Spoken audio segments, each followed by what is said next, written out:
On July 31, 2024, a pivotal event shook the world. Ismail Haniyeh, a prominent Hamas leader, was assassinated in Tehran, sparking accusations of Israeli involvement. The reaction from Iran was swift and severe. The supreme leader, Ayatollah Ali Khamenei, called for a direct attack on Israel in retaliation. This act of aggression has pushed the already tense relationship between Iran and Israel to the brink of full-scale war. With both nations now on a collision course, the question arises, what would a full-scale conflict between these two powerful regional forces look like? In the initial hours of conflict, we would witness a barrage of missile and drone attacks launched from Iran, Syria, Yemen, and Lebanon targeting Israel. Despite the scale of the attack, Israeli defense systems, including the Iron Dome and Arrow missile defense, would intercept the majority of these threats. Estimates suggest only a few missiles might penetrate Israel's defenses, causing limited damage. Concurrently, U.S. military forces, stationed in the eastern Mediterranean and Persian Gulf, would play a critical role in supporting Israel.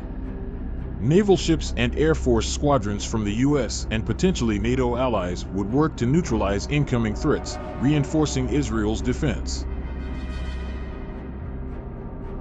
As the initial assault winds down, Iran might feel temporarily satisfied with having demonstrated its stance. However, the reality is that Israel, known for its resolute and retaliatory stance, would not take this lightly. Israeli Prime Minister Netanyahu has made it clear that any act of aggression would be met with severe consequences.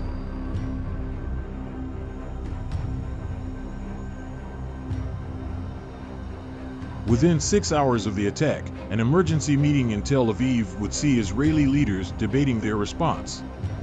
While the U.S. has stated it will not engage in offensive operations, Israel would proceed with a counterattack focused on Iran's air defense systems, such as the S-300 stationed at Isfahan. Utilizing UAVs to mislead Iranian defenses, Israel would launch a targeted strike from Syrian airspace, aiming to neutralize critical air defense assets without risking full-scale aerial combat. As tensions escalate, Iran might view Israel's retaliation as insufficient, leading to a renewed and more intense assault. By the 12th hour, we could witness a significant escalation with Iran and its proxies launching a massive counteroffensive. Hezbollah, a formidable non-state actor, would likely increase its attacks, leveraging its extensive arsenal of missiles and drones. Hezbollah's arsenal includes thousands of missiles and rockets, with substantial support from Iran. Their aim would be to create pressure on Israel's northern border, potentially advancing into northern Israel.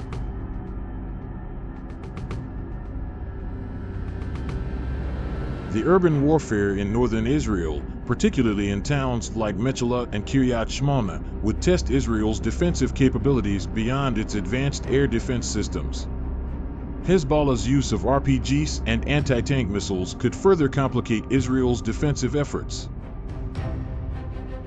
As the conflict unfolds, the naval front would remain relatively inactive due to limitations on both sides. Instead, the primary battleground would be the skies, where both Iran and Israel would deploy their most advanced aerial assets. On the second day of conflict, Israel might unleash its long-range strike capabilities, including F-35 fighters and precision missiles. In response, Iran would continue its missile barrage, potentially escalating to the use of intercontinental ballistic missiles, ICBMs, heightening the stakes of this already volatile conflict. This conflict, marked by covert operations, cyber attacks, and direct military engagements, would draw in major powers and shift the dynamics of Middle Eastern geopolitics. Despite Iranian assurances of no intention to develop nuclear weapons, the potential for a wider and more destructive war would be a grim reality. As we navigate these tumultuous waters, the world watches with bated breath. The outcome of this conflict could reshape the future of the Middle East and beyond. Don't forget to like, subscribe, and hit the bell icon to stay updated on the latest developments. Thank you for watching.